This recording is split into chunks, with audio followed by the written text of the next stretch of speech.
Oi, gente, eu sou a Rafaela do Livros com Romance e no vídeo de hoje eu vim fazer a resenha do segundo livro da duologia Assombrando Adeline, que é Perseguindo Adeline. Esse livro tá em pré-venda pela editora Cabana Vermelha. Provavelmente ele já tá pra sair, se não saiu ainda. Não sei quando que ele chega na Amazon, tá? Mas eu li ele em inglês. Eu vou deixar aqui embaixo no box de descrição o link do livro lá na Amazon, que tiver disponível, né? Mesmo sendo em inglês. E também o link do Kindle Unlimited, porque ele tá disponível por lá. Se você ainda não assina o Kindle Unlimited, com esse link que eu deixo na descrição, você ganha 30 dias de graça pra testar. E caso você compre esse livro ou qualquer outro produto do site da Amazon, por favor, não esquece de usar os links aqui do canal. Você me ajuda demais, né, com uma comissão por trás da venda, mas você não paga nada mais por isso. E também eu queria dizer que, caso você já tenha lido o Assombrando Adeline, tudo ok, eu vou dar spoiler somente do primeiro livro, tá? Porque eu preciso ter um gancho pra começar a resenha do segundo. Mas caso você não tenha lido o primeiro livro, eu vou dar alguns spoilers, né, do que acontece no final do primeiro livro. Então talvez não é interessante esse vídeo pra você ainda, mas eu vou deixar aqui nos cards a resenha do primeiro vídeo, caso você tenha interesse de saber o que eu achei sobre Assombrando Adeline. Mas bora pra esse vídeo que eu tenho muita coisa pra falar desse segundo livro.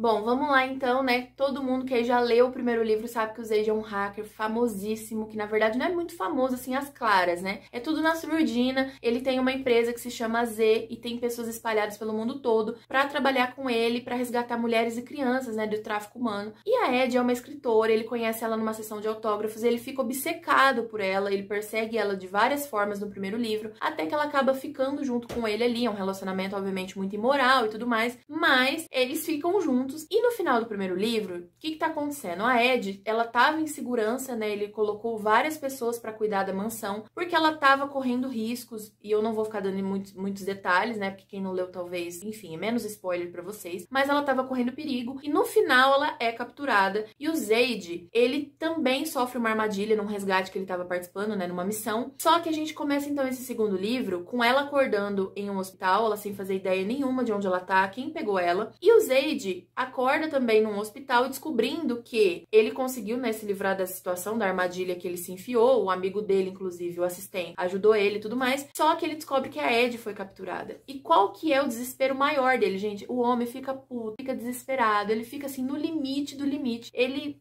É sério, ele enlouquece, porque ele tá tão envolvido, né, com toda essa situação de tráfico humano, ele já viu tantas coisas sobre isso, ele já participou de tantas missões de resgate, que ele sabe tudo o que o ser humano é capaz de fazer, né, as crueldades que é capaz de cometer, e ele sabe que apesar dele ir atrás dela e de que ele vai se encontrar ela em algum momento, isso pode levar meses. Às vezes ele recebe um vídeo de alguma coisa, algum ritual que aconteceu, e ele demora muito até chegar aos culpados, às pessoas que estavam ali, por mais que ele trabalhe dia e noite nessa situação. Então, ele já fica muito louco porque ele sabe que a Ed não vai ser a mesma pessoa quando ele encontrar ela, que ela vai sofrer muitos traumas. Então, enfim, começa essa caçada pra encontrar a Ed. E a Ed, gente, em contrapartida, a gente vai vendo o desespero do Zade e vai vendo o desespero dela também. Porque depois que ela sai, logo nesse hospital, ela já passa por uma situação muito pesada, mas depois disso é só ladeira abaixo. Eu já vou adiantar pra vocês que, em relação ao primeiro livro, esse segundo é assim, 2, 3, acho que umas 4, 5 vezes mais pesado que o primeiro livro, tá? Tem muitas cenas mesmo angustiantes, pesadas, que você fica ali torcendo pela personagem. Eu não lembro exatamente a porcentagem que as coisas começam a melhorar um pouco, porque sim, ele vai encontrar ela vai ter que lidar com as consequências, mas é bastante tempo até ele encontrar ela, tá? Ela vive muita coisa mesmo antes dele conseguir encontrar a Ed. Só que, como as pessoas falaram que eram tão pesado, eu criei na minha cabeça uma expectativa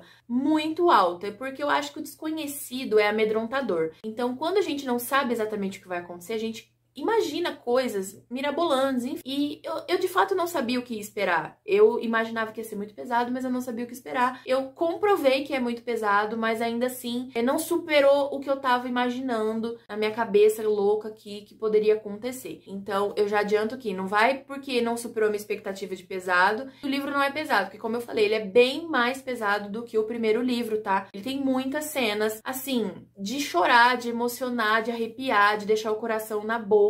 Você fala, eu não acredito que eu tô lendo isso, porque é muito angustiante. E você fica ali querendo entrar no livro e abraçar a Ed, tentar ajudar ela, porque é muito mesmo pesado. E o que eu pensei, né, de toda essa história? Em relação aos personagens, o Zaid, ele tá um pouco diferente, porque eles já estão juntos, então ele tá ali buscando salvar ela, mas ele se mostra uma pessoa muito compreensiva, muito parceiro dela. Quando ele consegue resgatar a Ed, ele mostra uma paciência que ele não tinha no primeiro livro, porque no primeiro livro o fato dele perseguir é tudo na hora dele, do jeito que ele quer, entendeu? Ela tem que se submeter muito a ele. E ele entende que tudo que ela passou, tudo que ela precisa agora é uma pessoa paciente, que respeite o espaço dela, que era algo que ele não respeitava, né? Porque ele não só stalkeava ela e ficava perseguindo, mas ele também entrava na vida dela de uma forma que ela não pediu por isso, e agora ele sabe respeitar o espaço dela. Então eu gostei muito disso, a forma como ele age perto dela, o que ele fala com ela. Ele também tá sempre encorajando ela e tudo mais. E em contrapartida, a Ed, ela passa por tanta coisa e eu gostei muito da forma como ela reage depois. Ela se mostra, sim, uma pessoa traumatizada, ela fica com crises, ela tem os seus gatilhos, tem momentos muito tensos também, angustiantes depois, mas ela também consegue se reerguer, ela consegue se tornar uma pessoa muito mais forte. A única coisa, gente, que não me agradou nesse livro, pra falar a verdade pra vocês, é a vingança, né? Porque, obviamente, ia ter uma vingança depois de tudo que a Ed passa. Eles vão atrás dos culpados, isso não é nem spoiler, isso é óbvio, porque depois de tudo que você lê ali, que tá acontecendo, você sabe que uma hora isso vai se voltar contra as pessoas. Só que a vingança não supriu as minhas expectativas.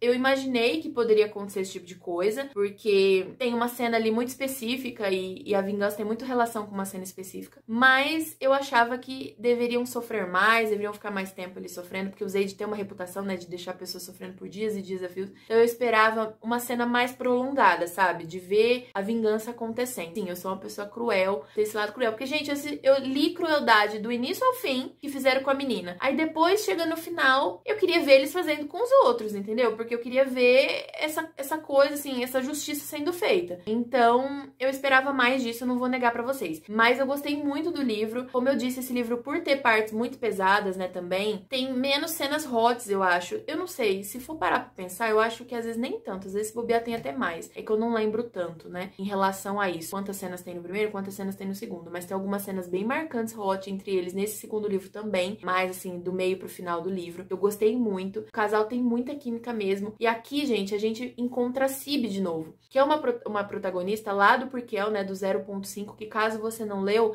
eu expliquei no vídeo anterior que ele é um livro que antecede o Assombrando Adeline e é muito interessante ler antes mesmo de ler o Assombrando Adeline. Eu sei que muita gente já vai ter lido o Assombrando Adeline e não vai ter lido o Purkel. Infelizmente, vocês já perderam o maior spoiler do livro, mas nesse segundo livro, a Cib aparece muito aqui. E eu queria falar mais sobre isso, mas eu não queria dar spoiler, né, sobre qual que é o plot principal da Cib pra quem não leu o Purkel. Mas vamos lá. Eu acho que se você já chegou até aqui, se você tá vendo esse vídeo, provavelmente você já leu 0.5, ou se não leu, você vai ler depois e vai gostar, enfim, do mesmo jeito. Mas a Cib, ela é uma pessoa que passou por muita coisa, ela é traumatizada e ela sente o cheiro de pessoas ruins e ela é meio que uma serial killer. Ela é muito, assim, ela tem um jeito muito peculiar, muito divertido, mas ela é meio que como uma criança, apesar dela ter toda essa crueldade com ela, né? Ela tem uma personalidade muito infantil às vezes. Ela não teve uma infância normal, então muita coisa a gente vê, assim, que ela não viveu, então ela tá vivendo ainda. E o Zaid é meio que como um irmão mais velho, um pai protetor pra ela, sabe? Tanto nos outros livros dá pra perceber um pouco isso, mas nesse fica muito mais evidente, porque a Cib acaba indo morar com eles na mansão, quando a Ed retorna, e as cenas são hilárias, gente. Eu amava qualquer interação da Cib com eles, porque tinha certas situações, assim,